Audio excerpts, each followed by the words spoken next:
New setup, because third bloody British quarantine. So here we are. Welcome back to Magical Tea Party, where we have our set inside my bedroom now.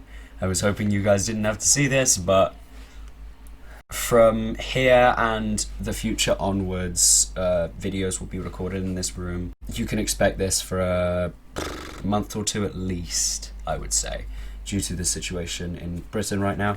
All the videos are pre-recorded, so you'll probably be seeing this about a week after, if not a week and a half after. Nevertheless, I'm here. I also have a cool hoodie that isn't merch or anything like that, sadly. I'd love to be just selling merch right now.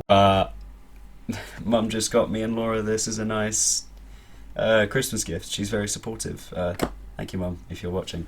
Nevertheless, today we are here to talk about D&D. That's what we're here to do.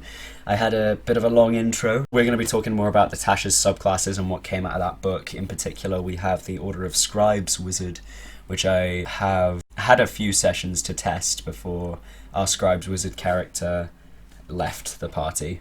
He was playing a Scribes Wizard long before, when it was UA. But I have a decent amount of experience with this subclass in terms of some of the key mechanics that it does. And since we had a player that played one for about 20-something sessions. But I do also want to quickly mention that in these subclass videos, the first time I ever talk about a new class that has extra class features implemented in Tasha's, I'm going to be going over them, so that I can tell you kind of some of the class features at the end of the video before we dive right in immediately. Wizards got two good ones. They got Blade Singers and then also Order of Scribes Wizards, which is cool. So, Order of Scribes. According to Tasha, magic is great and all, but have you smelled the book? The Order of Scribes is probably the most obvious implementation of a subclass name in the universe. You're a scribe. This hones in more on the Spellbook component of the wizard, which is a very vital component that I didn't feel like was fully explored.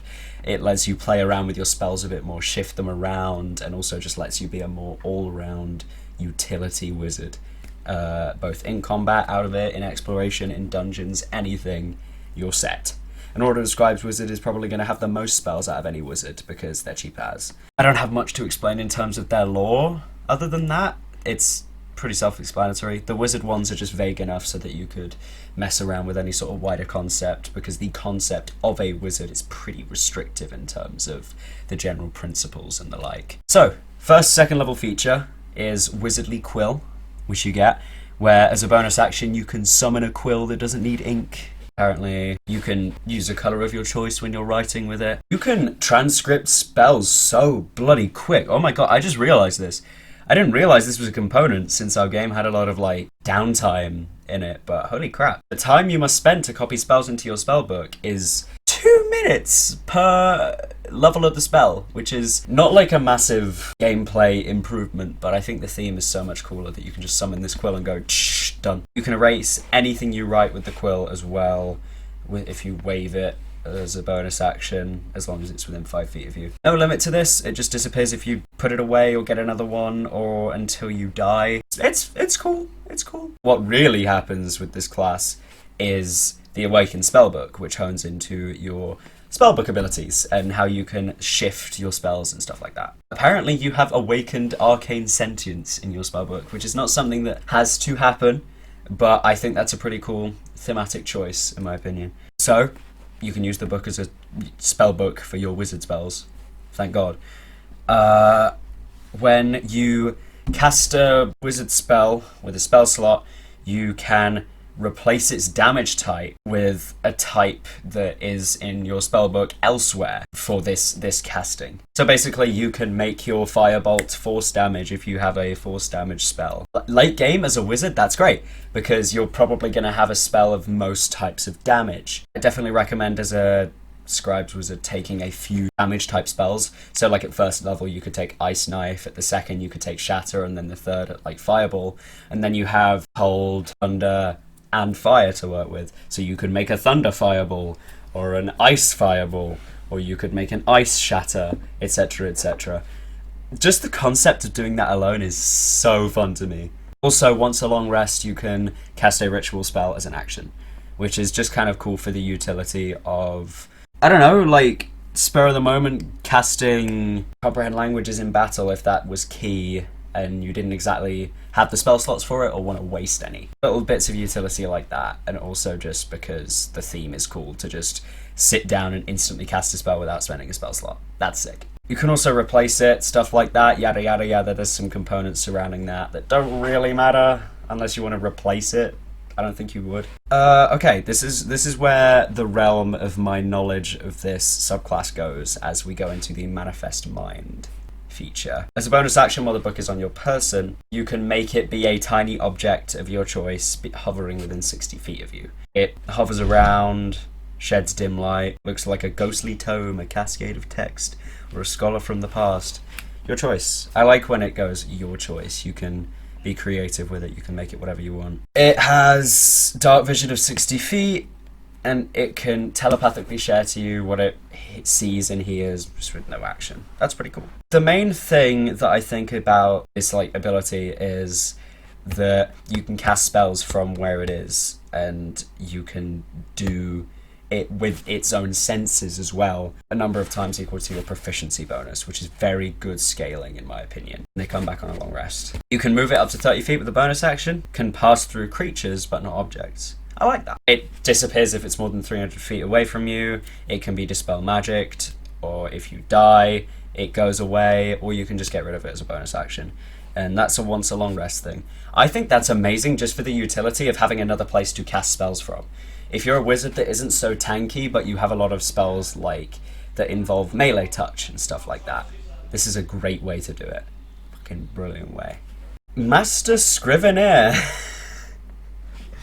God, I hate the name of that. Okay, this is pretty cool. You can make spell scrolls just in a nick of time with no resources and the like for a first or second level spell that only you yourself can cast. If you do that, it's one level higher than the original. So let's say you did Shatter as a second level and you wrote that down, then it would be cast at third level instead of second.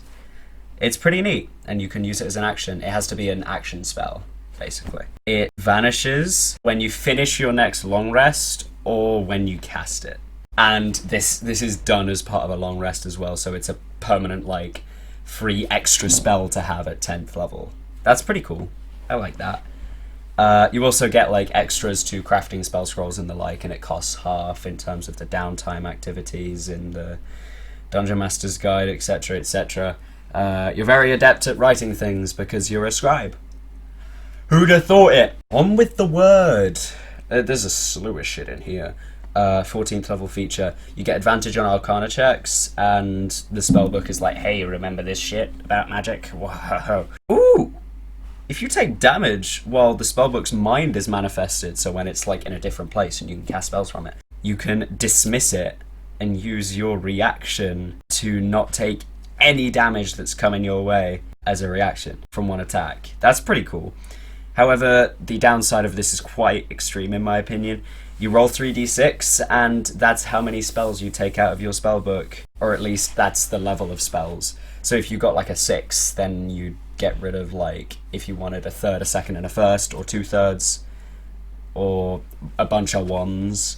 But yeah, apparently if there aren't enough spells in the book to cover the cost, you drop to 0 hit points.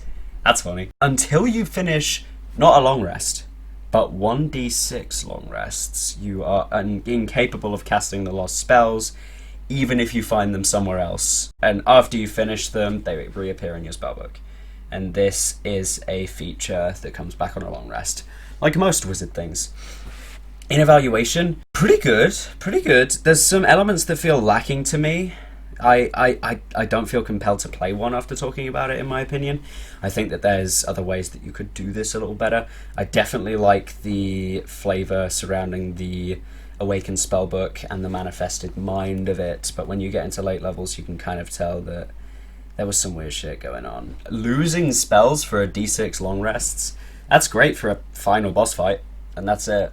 Because then you can just spam them like nobody's business and hope you just don't roll a bunch of 18s on 3d6s. Yeah, this has changed a bit from the original one. In the UA, it allowed all spells scribed into your spellbook to be half price in comparison to like schools of magic giving you half price on their school in comparison to this. I think it's pretty cool in my opinion. The flavor of having a manifested spellbook sidekick is something that I've seen once or twice in various cartoons and shows and the like, where people carry around an artifact that can speak to them and advises them on matters. And what's cool about this one is that the player makes them, basically. They design their personality. That could be up to the DM or the player to play as. I'd totally love to play a guy who's manifested like a animated spellbook or something that the DM talks as. Kind of a Ni no Kuni vibe to it with the stone thing. That's pretty cool. So, Tasha's features. More wizard spells have been added to the list, and we're going to be not telling you a single word about any of them, because otherwise we'll be sat here for 8 million years. Booming Blade, Green Flame Blade, Lightning Lure, Mind Sliver, Sword Burst, Tasha's Caustic Brew, Augury Enhanceability, Tasha's Mind Whip, Intellect Fortress, Speak with Dead, Summon Spirit Shroud, Summon Fae, Summon Shadow Spawn, Summon Undead, Divination, Summon Abjuration, Summon Construct, Summon Elemental, Summon Fiend, Tasha's Otherworldly Guise, Dream of the Blue Veil, and Blade of Disaster. That's a lot. I'll tell you a little bit about some of the new ones. Dream of the Blue Veil allows a party to go from one plane of existence to another on the material plane, so that means they could go from the Forgotten Realms to Eberron to Greyhawk. That's really weird to me. I'm not a massive fan of that, unless I wanted to work that specifically in the story for story elements, which I have since it came out. Something else is that Blade of Disaster is a 9th level spiritual weapon that does way more damage and is way more better just in every way. It's pretty cool. Some of the summoning spells I definitely want to talk about at some point as well. I talked about Spirit Shroud in the Necrotic Spells video, so go check that out. Other than the additional spells, the wizards only get one extra class feature because they don't really need them. At 3rd level, when you finish a long rest, you can swap a cantrip from one wizard one to another wizard one. That's incredibly useful. In particular, in our last session of Dungeon of the Mad Mage, our wizard character got a Drift Globe, which nullified their spell Dancing Lights a little bit. So after the long rest that we had after discovering it, they replaced that with Create Bonfire for fun. So yeah, I like this. I like this a lot because some cantrips can become completely obsolete with the addition of a magic item, or just being able to cast a spell that's better than that, etc, etc. It's pretty cool. And yeah, these class features are all optional, so please, if you're a player, talk to your DM about adding these features into your character. But yeah, thank you everyone for watching. We have a Patreon, we have a Discord, we have a Curse of Strahd stream, and we also have a podcast. What else do we have? Oh boy, I can't remember. Let us know in the comments what you want to see next, what you thought of this. I want to keep the discussion going down below. If you'd like to see anything else, please let me know, and yeah, see you in the next one. Bye! Thank God I got a bunch of really good equipment just in time. So I have like a ring light set up. I've got a professional microphone now, not nearly as good as like a Blue Yeti or anything like that, but it's much better than what I originally had. There's still probably going to be a bit of boom in the background. And Laura gave me her webcam, which is what I'm using as well. The video quality is decent. You can see my pores in the highest quality that you've ever seen them. You can see that I actually have a mustache. Which, thank God, being a far distance from things hides. Bloody hope this worked then. Stop taking video. Bye.